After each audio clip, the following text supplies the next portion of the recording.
porque si se fijan son funciones escalares, nos pide que encontremos la curvatura.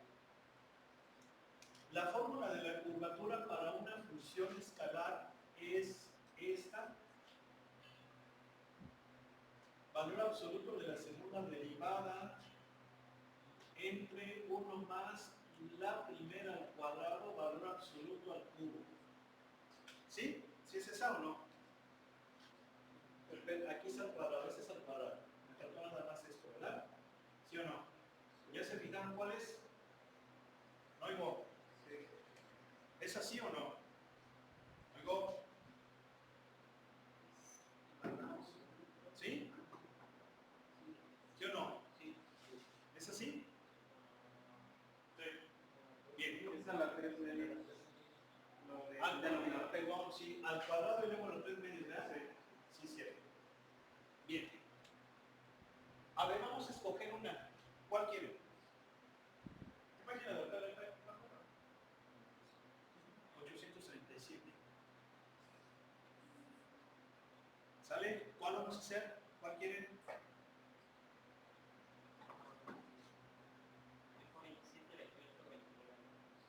27, 28, 29 horario, por favor. 28. ¿28? ¿Sí? Bueno, sale. Esta es una función que escalar. Sí, es una función escalar. Vamos a encontrar la derivada entonces con esas formulitas. Es que del otro. Con esta formulita. A ver, ¿quién es la primera derivada? Vamos a poner acá. La primera derivada es menos seno. ¿Sale? ¿Sí o no? Segunda derivada, menos coseno. Bien. Entonces la curvatura es valor absoluto del menos coseno de x entre 1 más menos seno de x al cuadrado, todo esto a la 3 medios. ¿Sí? ¿Sas? Bien.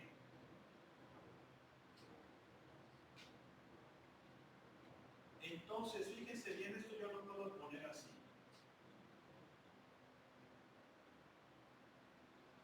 Más seno cuadrado de x, todo esto a la 3 medios. Recuerden que 1 más seno cuadrado es coseno cuadrado, ¿verdad?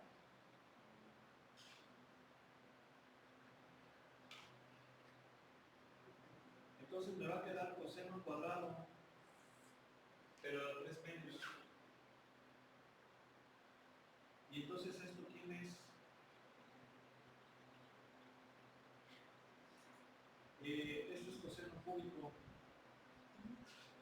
Sí, coseno cúbico. Tendría que ser 1 menos seno cuadrado para que se pudiera transformar en coseno cuadrado. ¿Mande? Tendría que ser 1 menos seno cuadrado. Tienes razón. Aquí estoy mal. ¿Sí es cierto? No es la pitagórica.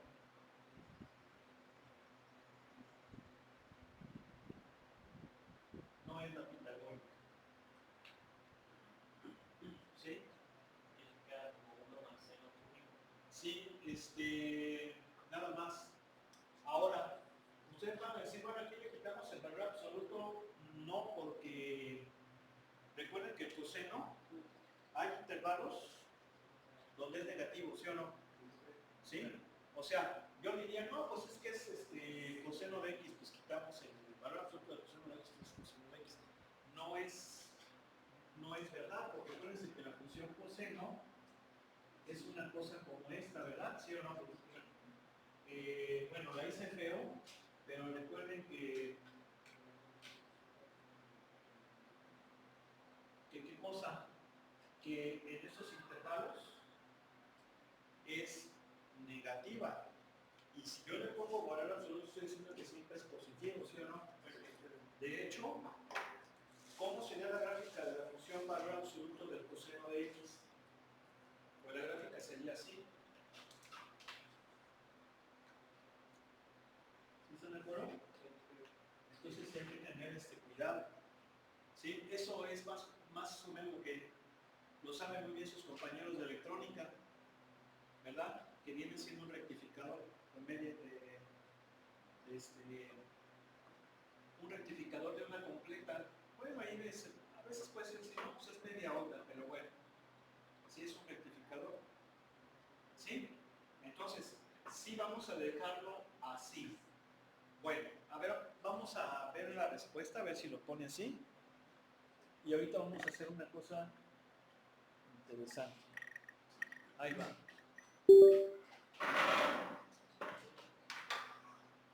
Entonces, ¿cómo ves, don Richard? Pero profe, no dijo que iba a poner como el valor absoluto del coseno de x entre 1 más 0 cúbico de... ¿Qué número es? 28. 28 de cuál? ¿13-3? ¿Sí, verdad? No.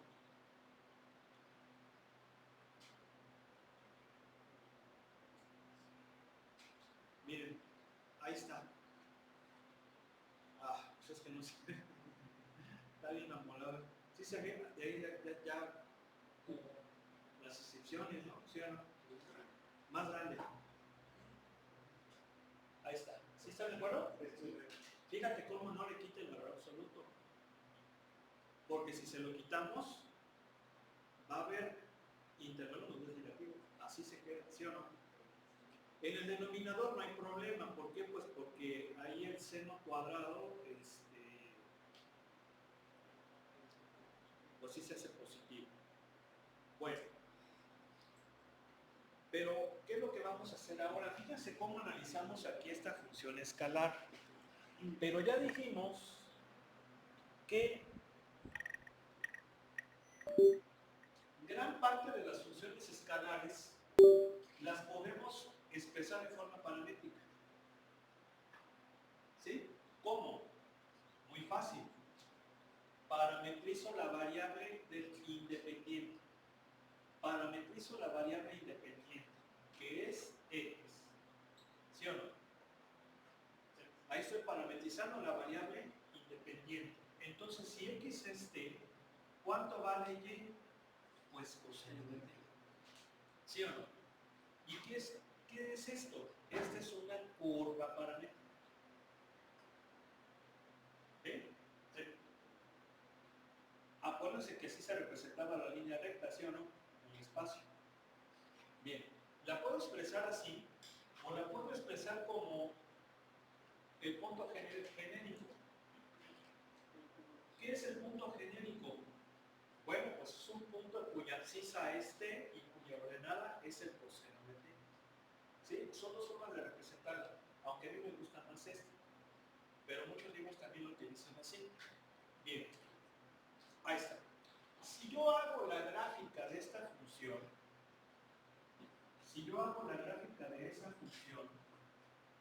va a ser la gráfica del coseno.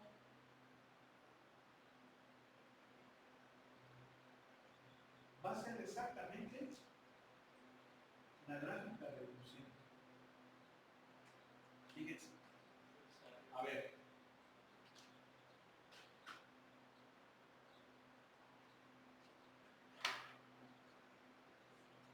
Si x vale 0, perdón, si t vale 0, y va a ser 1. Entonces estamos hablando del punto 0, 1, ¿sí o no? Listo. Luego, si t vale pi cuartos,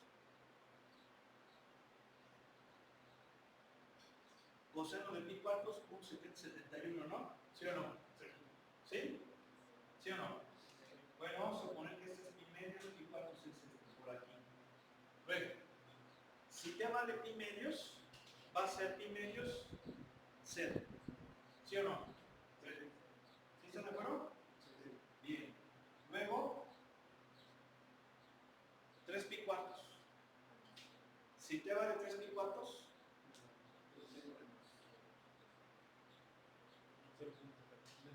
menos, ¿cuánto me da?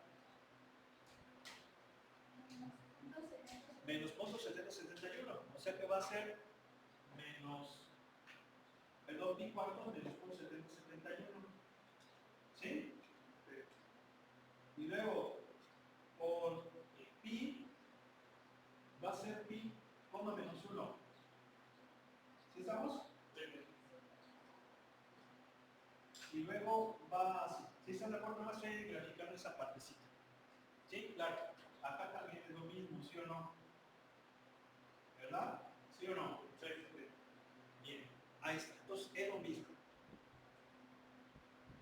Pero, de la forma paramétrica, la puedo expresar ¿qué cosa? En forma vectorial. ¿Y en forma vectorial cómo sería? Pues así. ¿Sí? O sea, TI más coseno de t. Fíjense cómo me estoy yendo de la forma escalar a la forma vectorial. Y entonces, si ya estamos en forma vectorial, puedo encontrar la curvatura con las fórmulas vectoriales. A ver, vamos a ver si da lo mismo, ¿no? ¿Cómo ven? Oigo. A ver cuánto vale la prima. 1 menos seno de t. ¿Sí o no? Bien.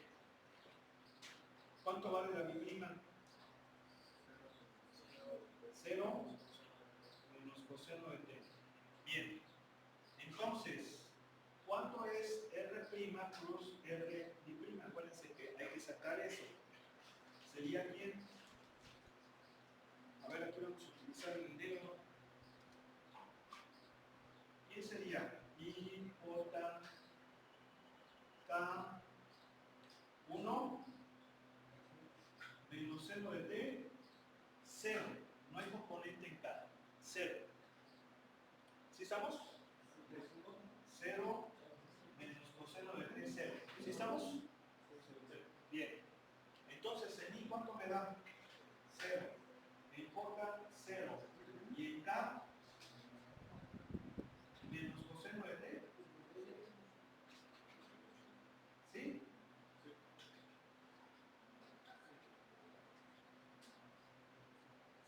¿Sí o no? Bien. Luego, ¿qué hay que hacer? Me voy a venir para acá. Hay que sacar la norma de eso. ¿Sí? ¿Sí estamos de acuerdo? Sí.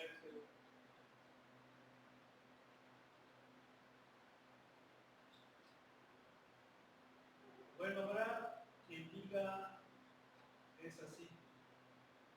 ¿Verdad? ¿Sí o no?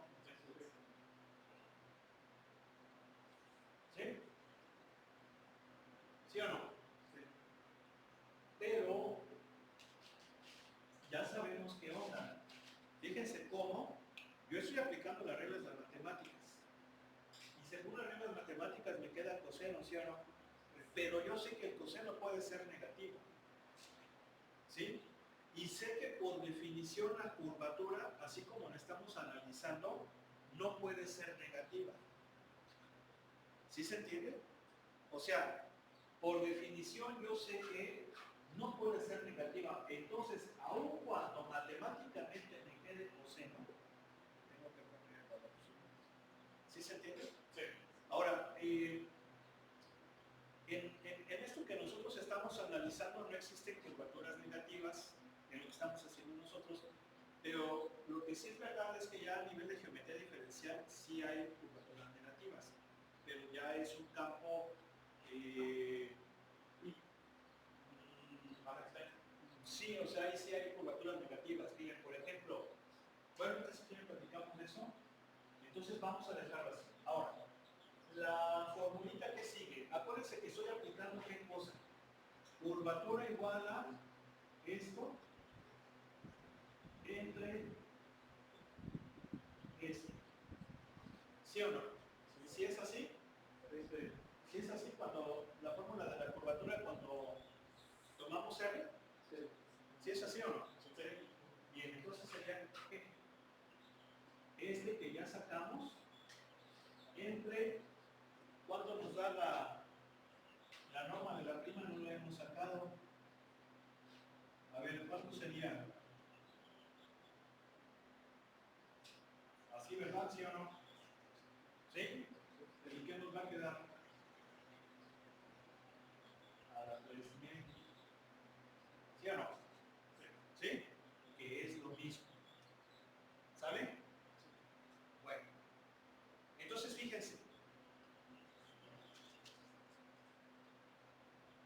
qué son lo mismo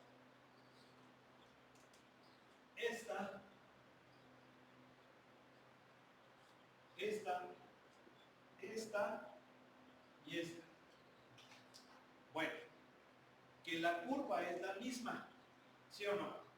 La curva es la misma, nada más que esta estaría orientada, ¿sí o no? Esa sería la diferencia.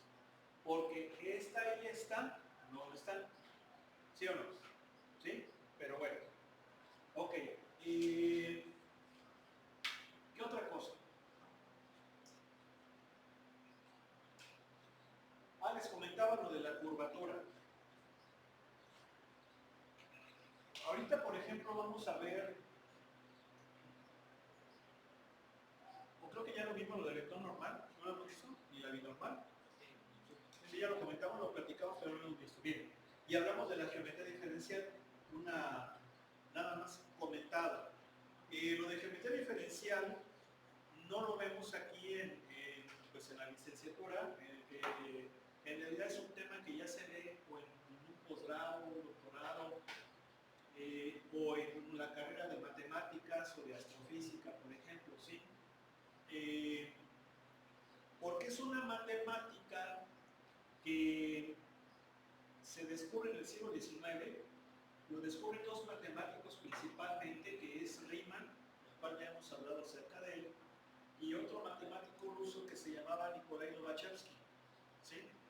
Estos dos cuates prácticamente fueron contemporáneos, prácticamente. Siempre es bien chistosa la matemática porque se da mucho eso, ¿no? Dos matemáticos que descubren algo prácticamente de manera simultánea. Y tenemos el caso de Descartes con Fermat, ¿sí? Que descubren la geometría analítica, siendo que ambos son paisanos. El caso más célebre es el de Leibniz y Newton, ¿sí? En relación al cálculo. Otro caso es el de Riemann y Lobachevsky, uno alemán y el otro ruso. Y todavía hay otro caso también bastante célebre, pero no es de matemática. Bueno, sí de matemáticas, ¿sí? Que es entre Einstein y este matemático que se llamaba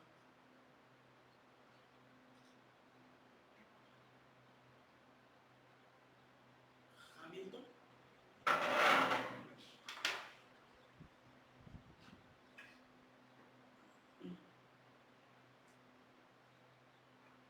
Es Gilbert, a ver, espera. Creo que es Gilbert.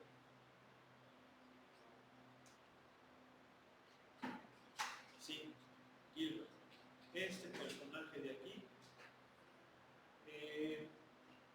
entre Newton y Gilbert. ¿Por qué? Porque estos dos matemáticos descubren la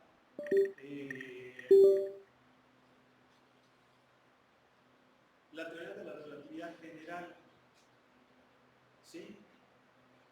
Y de hecho también podemos hablar de Newton y de Lagrange, por ejemplo, nada más que pues ahí sí hay una diferencia de tiempo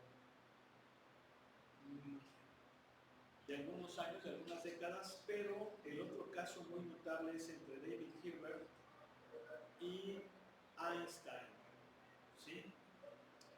¿Por qué? Porque este señor, que a veces no solemos escucharle porque casi todo el mundo habla de Einstein, pero lo cierto es que sus ideas, sus análisis matemáticos de este señor son mucho más exactos que los de Einstein, mucho más profundos que los de Einstein, ¿sí? Porque recuerden que Einstein deduce lo de la existencia de los agujeros negros. De hecho, creo que sí les pasé el vídeo del Big Bang.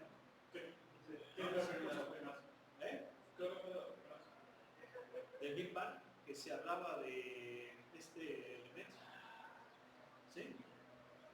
¿O no les he pasado el del? No, creo que no.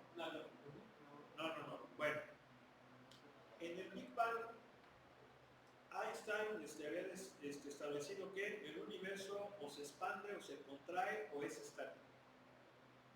Y Lemaitre descubre, o bueno, no descubre, sino que llega a la conclusión de que debe de expandirse. Pero uno de los matemáticos donde ese tratamiento es mucho mejor que el de Newton es el de Hilbert. ¿Sí? Entonces, ¿por qué se le suele dar mucho crédito a Einstein?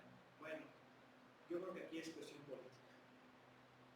Como lo mismo de Newton. Newton descubrió muchas cosas que otros investigadores, otros científicos habían descubierto mucho antes. Entonces, ¿por qué se le tiene que dar todo el crédito a Newton? Bueno, pues por cuestión política. ¿Sí? Y eso no está bien. ¿Sí? Eso no está bien. Y aquí tenemos uno de los casos. De hecho, a ver si podemos... Bueno, es que ya no sé pues qué onda con ustedes. Miren, a ver, les compartí el vídeo de la canción de Libre. ¿Sí? Y yo no vi... ¿Por eso lo borré? ¿Eh? Sí, pues, a ver, en nosotros locos hubo hasta comentarios. Aquí como... Yo voy a escuchar a... ¿Quién lo ve? Lo borro. Pero hay cosas interesantes, mira, por ejemplo. Entonces, estos dos matemáticos,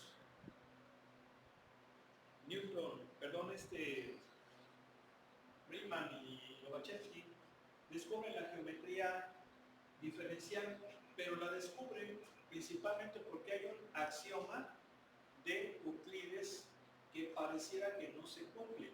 Y si mal no recuerdo, ese axioma de Euclides es por un punto exterior a una recta, se traza solamente una y una perpendicular a ella. ¿Sí? Ese es uno de los axiomas de Euclides para la geometría. Entonces, estos matemáticos, Riemann y Lobachevsky, dijeron: ese teorema está mal, o ese axioma está mal. ¿Por qué? Porque sí es posible. Ahora, si yo te pregunto para que lo demuestres, no lo vas a poder demostrar. ¿Por qué? Porque vas a decir, a ver, aquí tenemos un punto exterior a la recta. Por este punto pasan infinitas rectas. ¿Sí? Pero, efectivamente, solamente va a haber una que es perpendicular. Entonces, ¿dónde está la falla? ¿Sí? Y la falla está en que Euclides analizó esto en el plano. Lo analizó en el plano. Si ahora lo llevas a superficies curvas, va a ser distinto el asunto. ¿Sí? Por ejemplo, de ese teorema, de ese axioma más bien, uno de los teoremas que salen es que la suma de los ángulos interiores de un triángulo, ¿cuánto debe de sumar? 180. O sea, alfa más beta más gamma, 180 grados. ¿Sí? Bien. Pero, ¿qué pasa si ahora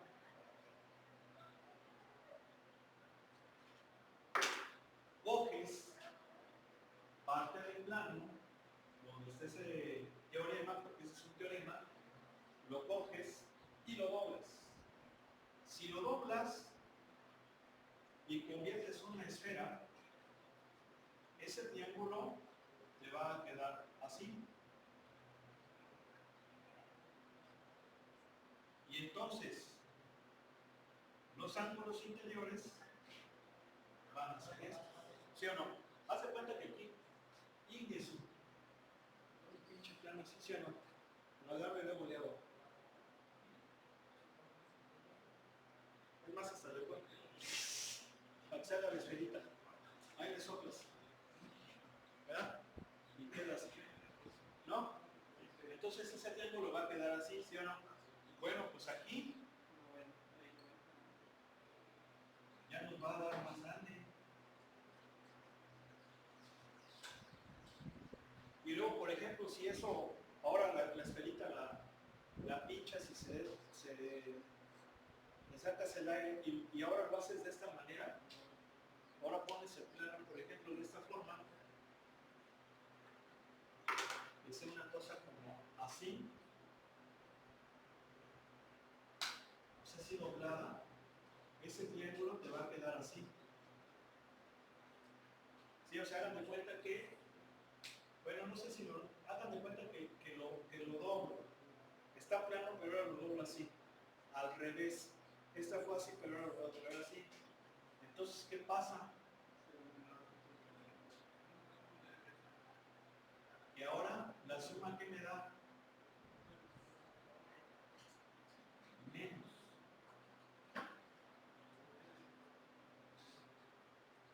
Entonces, ¿se equivocó Euclides? ¿Nos echó mentiras? No. O sea, Euclides no se equivocó. Eso hay que decirlo. Euclides no se equivocó ni estuvo mal. Él lo analizó en el plano y en el plano es así. Y tan cierta es la geometría plana que la seguimos usando. La siguen usando los ingenieros incluso en otras ramas de la matemática. Lo que pasa es que Riemann y Lobachevsky fueron a otra, como a otra visión, pues. Pero no quiere decir que Euclides se haya equivocado. Él lo analizó en el plano, y lo analizó en el plano porque aquí pasa un error que continuamente cometemos nosotros los seres humanos.